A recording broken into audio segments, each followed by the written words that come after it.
You know what is also not a great path for us to be going down? A new $5.8 trillion budget for fiscal year 2023 because we just don't have enough debt or inflation or taxes yet, Hannah. So President Biden out this week is with a new budget proposal. Now, these don't end up becoming law necessarily. When the president unveils their budget proposal, it's like a starting point. They then negotiate with Congress, and the final version often looks very different. In this case, we should hope that it looks very different because it includes two things, both of which trigger me and Hannah, but one that especially triggers me and one that especially triggers her. We're going to talk about my one first, and that is that this White House budget proposal includes a new so-called billionaires tax. A White House fact sheet says this tax would apply to those worth over $100 million and force them to pay a minimum tax rate of 20%. Now, it would do this by taxing unrealized capital gains, which is just a fancy way of saying taxing the nominal growth in the value of stock investments that you hold but haven't sold off yet. Because right now, you already have to pay taxes when you sell off your stock options, for example. But what they're mad about is that some really rich people, like Elon Musk, for example, they get a lot of stock options but very little income, so they pay very little income tax. And for a while, they don't pay much taxes. Then when they do cash out that stock, they pay huge taxes. But for a while, they don't. And that they say, oh, that's tax evasion or whatever. So his plan is essentially a tax on unrealized capital gains, which is just a terrible idea, Hannah. So I have a couple questions about this. This is definitely more your area of expertise than mine. But how would this work? Because if you, all right, say it's 2022 and you make $10 million in the stock market, but you haven't sold anything. So this money's not actually in your bank account, right? It's still in the stock market.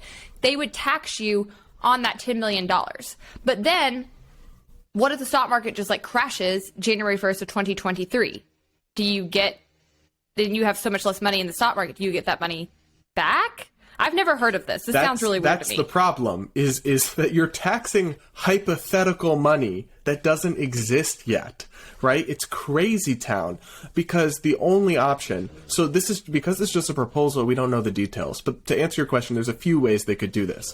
One way would be, you get taxed on the gains, but the losses, well, but it is also possible they could try to do some credit system where they tax you this year on the 10 million in gains, and the next year, if you have 5 million in stock losses, you get some sort of rebate or credit for future years, or all this complicated stuff. But it's basically, it would be so difficult. The IRS is already not very good at their job. They sent billions of dollars of stimmy checks to literal dead people.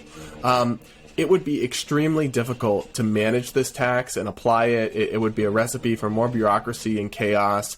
And more importantly, right, it's basic economics that when you tax something, you get less of it, right? You put a tax on cigarettes is a great example. The reason they do that is because the more you tax cigarettes, the higher the price is, the fewer cigarettes people buy and smoke.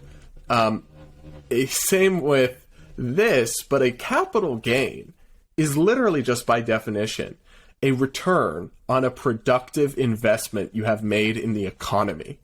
And they're saying we want to tax and punish and have less of that. Make that make sense. It doesn't. It's so messy, and it really does feel like more progressive BS. And it's so true that government always wants to share in the profits of good investments, and it wants you to solely take on the losses. And this is true in a myriad of different public policies and decisions they make. But it's really very frustrating because it does create this whole perception of like, why even try? You know, especially if you're somebody who's middle class or aspiring, working class, like why even try? Why even break your back to try to make more or try to get ahead when they make it this hard to do? And when you do finally succeed as a reward for all your hard work, they just come in and take your assets and your money. It's so corrupt. It's something that I can't really wrap my head around how something like this, which is a public policy idea that has failed unilaterally every time it's been tried throughout history, that people still can continue to circle back to it and want to try it again. Like, it's not hard to know how this will go. So let's think of something else. And thinking of something else should be like, how do we cut government spending? Because all this money that we're spending is not making our society better, right? We have drastically increased our budget and our spending every year that I've been alive, and yet the quality of life has gone down in this country in almost every measurable way.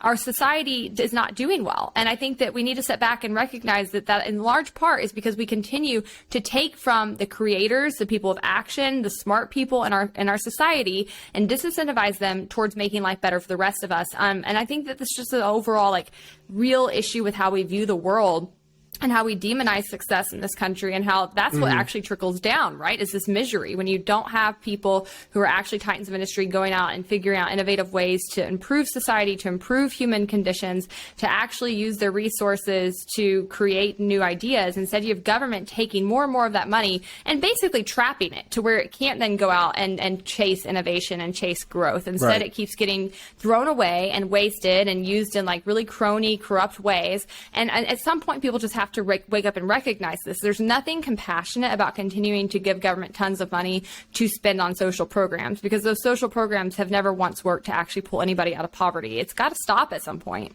Well, and the thing is, people listening to this and people in general, the reason, like you said, they can keep circling back to these terrible policy ideas is because people hear something like this and they might think, oh, that's dumb, but it won't affect me.